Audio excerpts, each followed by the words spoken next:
I really want to make something that like stands behind an emotional experience that like will not be legible to certain gatekeepers, you know? Sure. Yeah. What's the process? Like, what is being earnest or fighting to keep a film earnest? What's the practice look like? So like, I'm like trying, what's happening right now is in my brain, I'm trying to think of like a good way to like do like an Ernest goes to summer camp joke. I was like, what's that guy's name? Is it just Ernest? Yeah, you got to get Ernest on the phone. Or I'm sorry, you got to get Ernest's reps on the phone. He's probably dead. Is he dead? Oh, sorry. Ernest goes to heaven. Ernest sees the TV glow. I'm sorry. I didn't answer your question. What goes into making an earnest movie at this level? Like just a lot of resilience, you know, like a lot of faith in oneself and a vision. I think like specifically on a film like this one, because my movies I think are like going at a different tempo than most American movies, like the kind of like commercial language of narrative cinema, like I think really prioritizes like a pace. Sure. You know, like you can't let people have a second to themselves. It needs to be like bang, bang, bang. And I go a little slower. I go way slower on my first film and still a little slower on this film. And so much of what makes the experience hopefully special kind of like doesn't come until the end of the process, you know, like the color correction and sound design and VFX, like all of that, like is so important to me, you know, because it's like, it's not just like as a vehicle to get the story across. It's like, that's so much of what makes the movie, or like just like light and sound stuff. And so it's a lot of like being like, trust me, it's gonna work for years, you know? Right. And really holding on to the things that are maybe like zagging, that, you know, when you work in a commercial system, like, it's not that I was ever like told like, you better cut that. It was more just like having to hold that space confidently for that long is a really, I think you could call it earnest. Totally. Well, I mean, I'm glad you bring up the current like landscape, because I feel like with this film, with World's Fair, I know you're a fan of Skinamarink. They're sort of in conversation with each other. These sort of like online after dark, the effects of that. You know, do you see your two films and maybe something like Skinamarink coming out of nowhere, or was there sort of, did you feel did the culture lead you towards making these movies, or do you feel like you and I forget the Skinamarink director? But, you know, this pops out of Kyle. nowhere. There we go. I mean, I think we're both like children of similar like internets, and we're both queer. And I don't think those things are coincidences. I think it's like reflected in the aesthetics of the film. And I think like, obviously this is a film about growing up with television, and the ways that like television like warped my brain as a kid, but the internet also warped my brain as a kid. And specifically, I just think like the experience of like logging online after everyone else had gone to bed and like looking for weird shit. Like, we don't talk about that, but that's a big part of American life, I think. Yeah. And I think like Kyle and I are playing on a lineage of that, you know, like just like the lineage of the ways that was different than like, you know, life in the pre-internet era. Right. And I do think like the ways that the films are kind of, and especially Kyle's films more than mine, like are like almost like just like brackage films or something, you know? They're like pretty damn like experimental. They're like kind of just like almost ambient films in many ways. Like I personally find it exciting that has like any kind of place in a commercial landscape, because anytime that like, art can get made rather than entertainment, that's cool. Totally. Not that that's a binary, but it's just pushing it in. Right, it's pushing pretty hard towards like not entertaining. Right. I'm curious if you see that happening across other types of media, and I want to use this into a lead up with your collaborations with Alex G. But, you know, sort of like kindred spirits currently, you know, popping off, as it were. I think that go with me here. It's like, all right. Imagine you've had an edible and you're like hanging out and talking talking late at night. I guess I'm about to drop some like theories.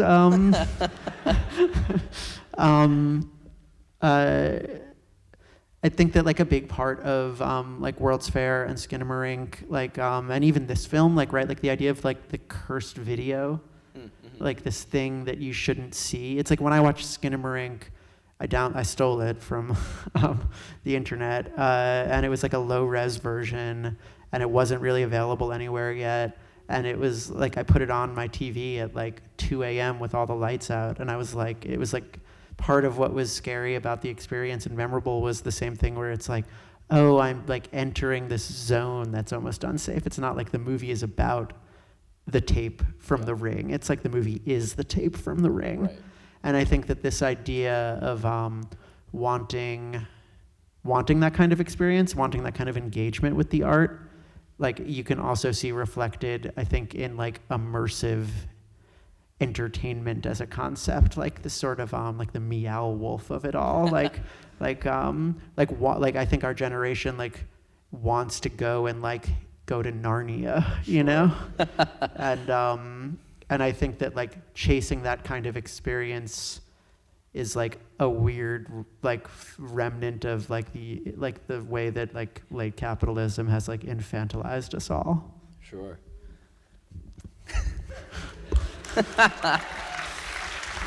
I mean, okay, is the concept of staying online too long even a thing anymore? Like, what would 20 years from now, what is the TV glow, you know? What are people making, like, the movie What's about? scaring kids right now? Or impressionable young people? I mean, I stopped looking at the internet after I transitioned. I was like,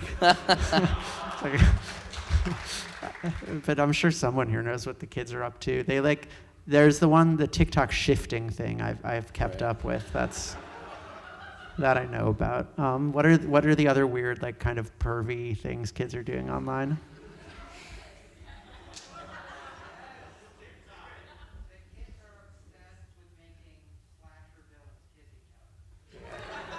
I mean, that makes sense.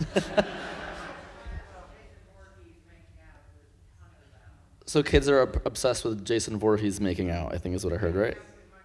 Making out with Michael Hyatt. Okay, so like fandom type. Okay, interesting.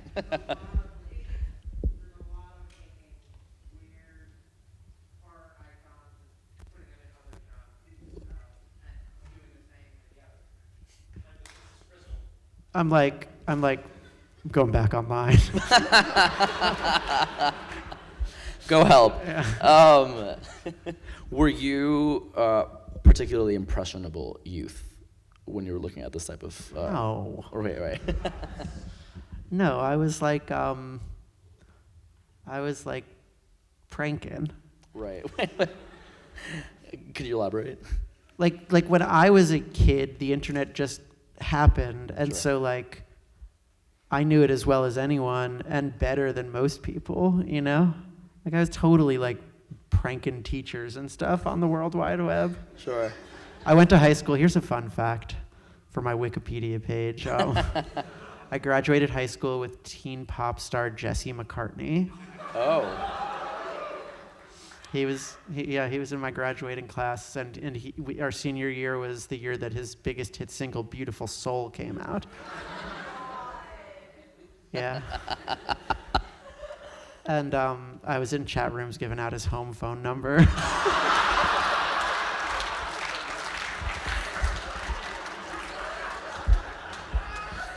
Did anything come from that you know? I mean, I don't know. I merely played my part. I love that. I mean, I want to talk about like, maybe, okay, fine. So you weren't impressionable, you were pranking. I'm curious when you found your way to these sort of like scarier corners, and at which point you started thinking critically about them, or were you always looking at them sort of from a? Yeah, I think that like when I was a kid watching television or movies, but especially television, like from the youngest age, I was like studying it. like I wasn't just like, oh, tell me a fun story. That was a fun story. Like I wanted to like, I like loved like spoilers, you know? I was like, what's gonna happen in the season finale? I'd spent a lot of my time thinking about this.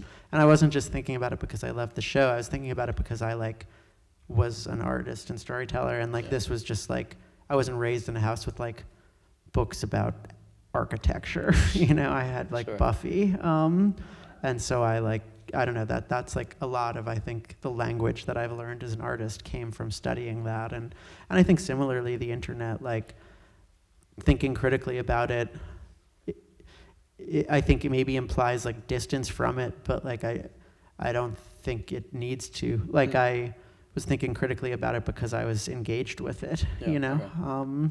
And then like I did find the like, you know, like when I made World's Fair, I wasn't like on creepypasta forum. Somebody like told me about creepypasta and I found that space and then I was there, you know, and I like studied it. But I was like, oh, this is just the next iteration of like a thing, you know, that I was involved with like pre-YouTube, you know, 10 years ago. And so I think the studying of it just came from like understanding it and then understanding the things about myself that were like emotionally attuned to those spaces, right? It was like, I think even when I was like 14 on the internet, I like understood that like I wasn't like, oh, I'm here because I'm trans. I was like, I'm here because like the internet, you know, like I was still thinking about that even then. Yeah. I mean, with your directing practice, what is mapping, to borrow architecture, like the spooky architecture of a show like Buffy that I know you're a fan of? I don't know anything about architecture. There's a shot, for example, in this movie when Maddie is sort of standing in the grocery store, and it's a very sort of creepy pose.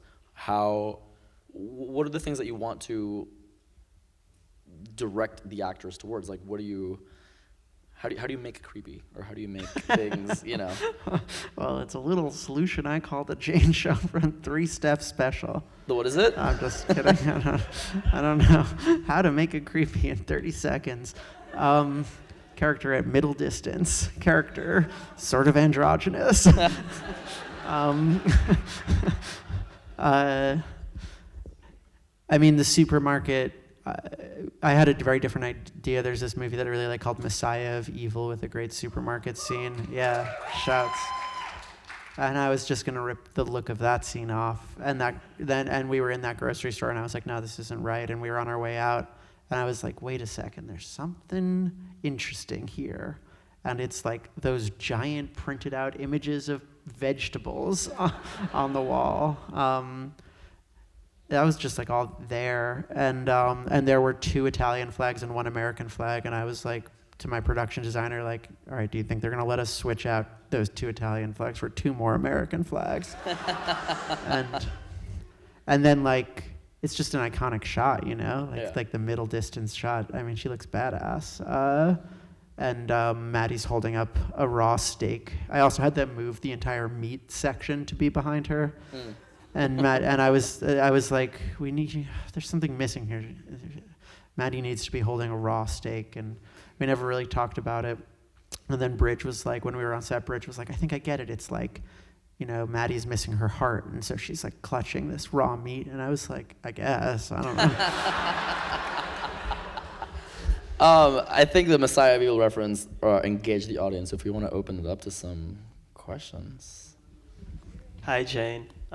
Thank you for making this movie, and it's really awesome and great, and I wish a younger version of me could have seen it, and I'm happy that it exists now. My question is, seeing as your films have a lot to do with trans identity and gender dysphoria and things like that, how do you sort of go about and navigate discussing that with actors who have different gender identities than you and sort of keeping it authentic in that? Hannah and I didn't talk about it at all on World's Fair. Like gender wasn't like part of our creative process together, which doesn't mean that it's not part of the film, obviously. And then at the wrap party, and I was out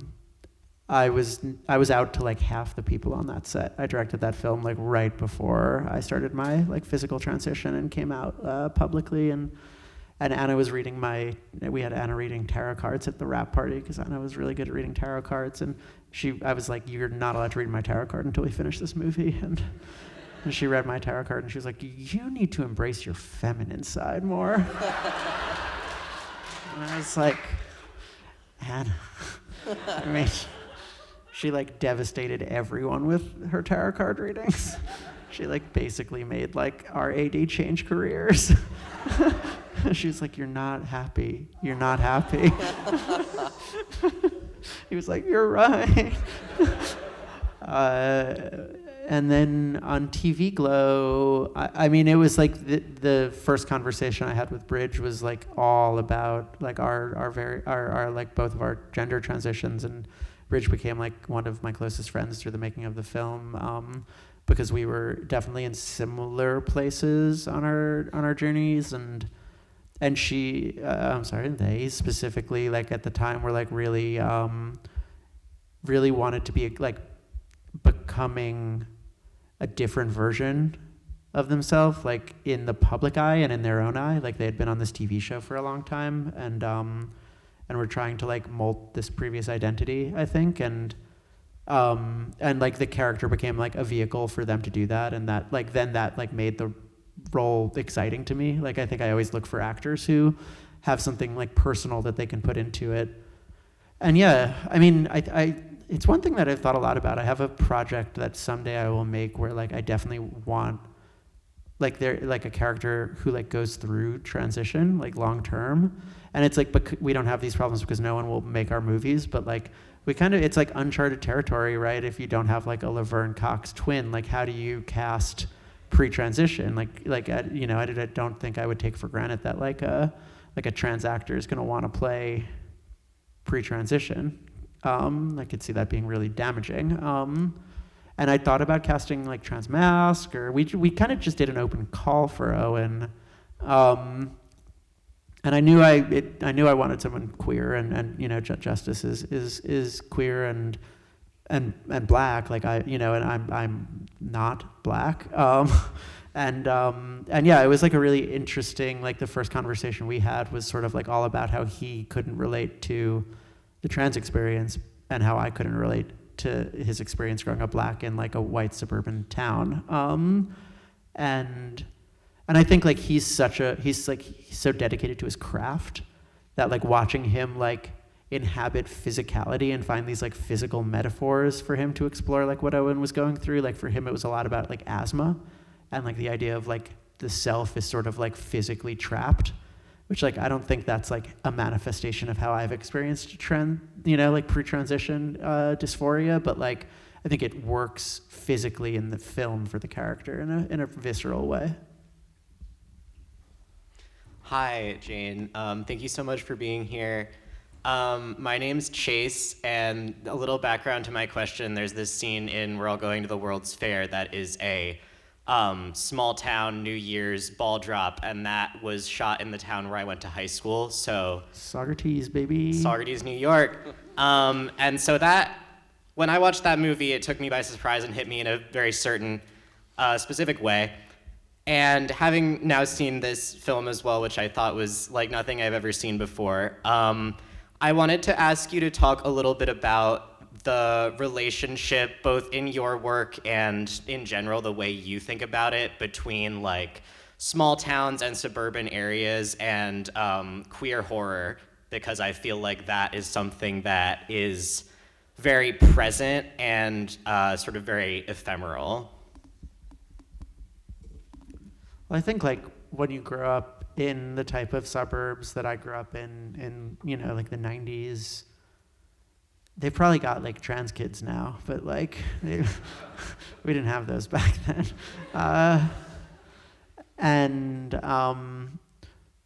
Right, like all of the sort of classical, like cultural touchstones of suburbia as like so conformist, and the front lawns and white picket fences and stuff, like that's kind of real, right? Like I try to think of it as like the suburbs are sort of defined by like they're trying to be like the normal way to raise people, like, right, like the whole idea is just like, we're gonna give you like a safe and normal childhood, but that sort of just like works on like what is excluded from our definition of safe and normal. And it turns out the answer is like most things. And so when you're a kid who's like told that you're supposed to fit into that and maybe like psychically, subtly, you don't, I think like places like the horror section in the video store, or, you know, like the punk show in the basement, or, you know, like a TV show that's weird and all-encompassing that you watch even though your parents don't know you watch it. Like these all become like sort of places to hide, or like places to like commune or express that otherness, and usually you're doing that in like darker tones, you know? Like we didn't say queer, but we definitely said like goth, you know? Or like scenester, unfortunately, in 2003, like people said a lot. Yeah, and it was like I'm not like gay. I just really like bright eyes. Like,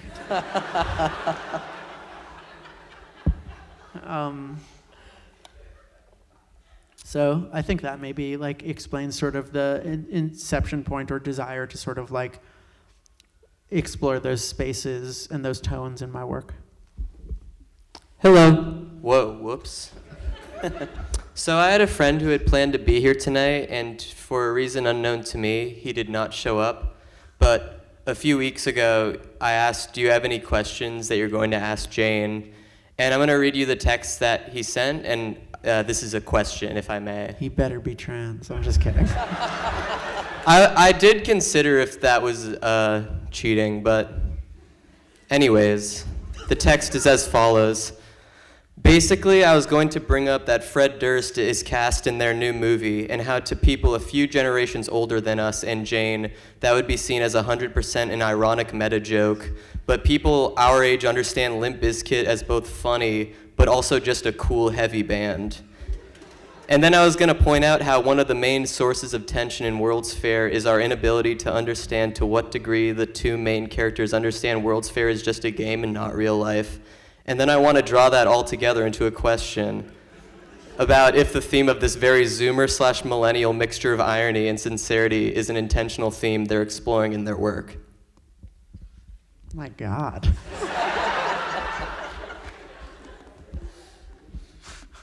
Part one. Yeah. Who's the guy who wrote like Crying of Lot 49? Thomas Pynchon? Is your friend Thomas Pynchon? You're like, he seldom appears in person, but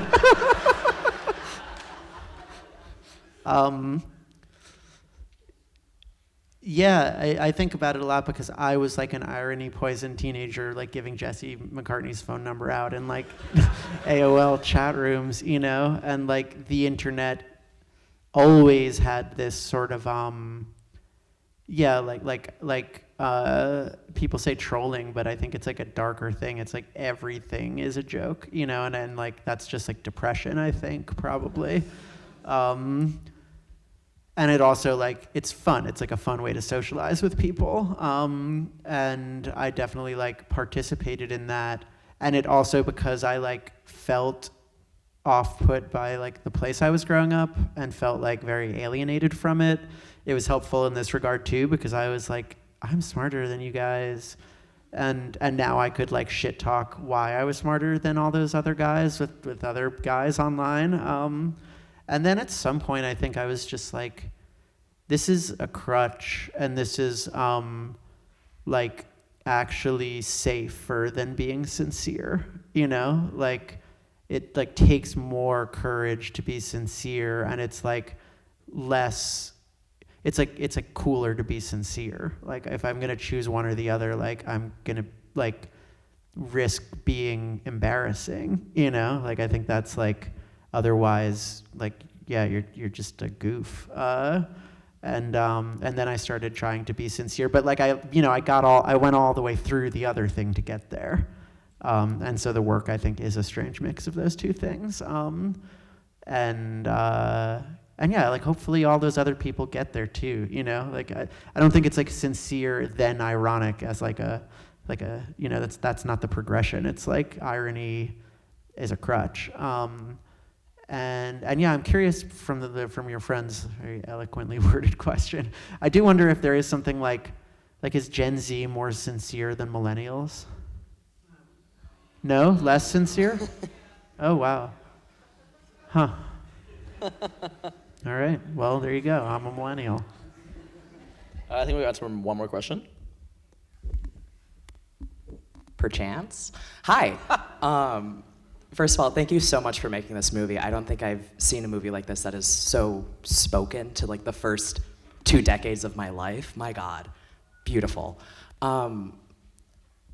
So a lot of queer horror, I think from an outside perspective, kind of comes at it as like a physical horror of like a rejection of like the normal body, of like an aberration. And as somebody who very recently got top surgery and has like experienced all this, it was very refreshing to come into this sort of queer horror movie as the horror of wasted time, of letting like life slip through your fingers and not being able to get the chance to make that change. And I wondered if you could just talk to that decision to really flip the narrative of how a lot of outside media views queer horror.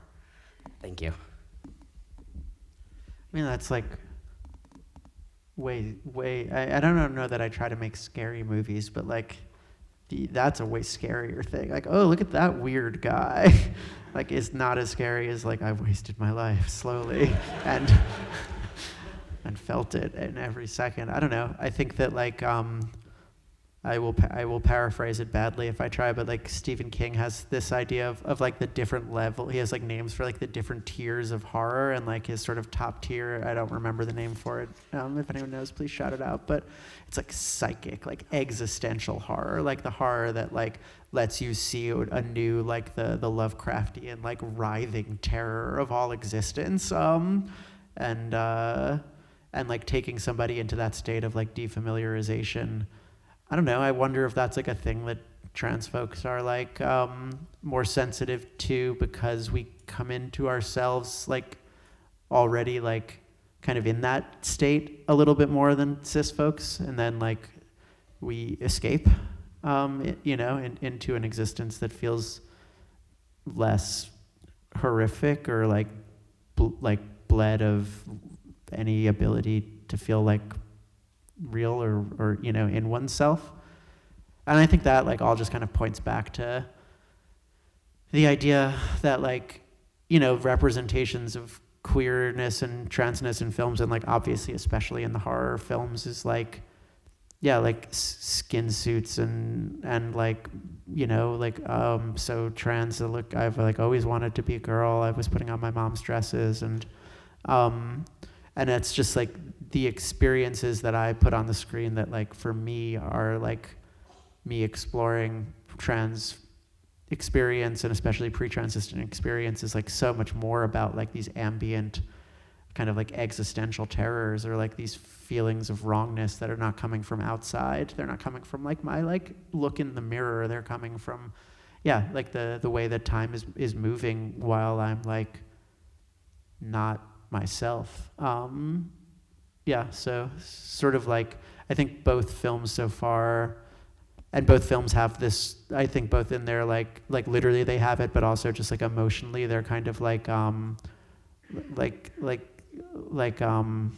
screams, like there's a moment where the characters just like let out this like kind of like very cathartic scream, and like the stuff that's been building inside them that is eventually like let out in these screams are like very much like an internal horror.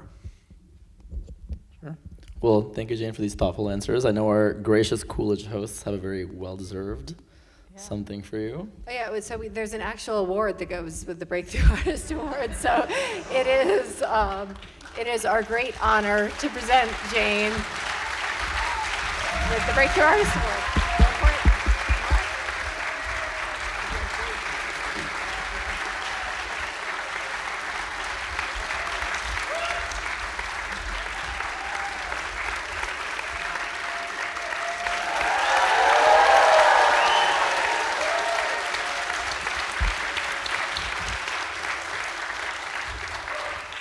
I forgot to say thanks to my roommate drove here to hang out with me because I've been on tour, and yeah, it's nice to have a friend from home, you know, keep me grounded. We just took like a nice walk and shit talk while you guys watched the movie. So thanks for being here, Parisa, and thank you to the Coolidge for having me and giving me this cool award. And thank you to everyone for watching. Go like watch it again or tell other people to watch it. So it makes a lot of money.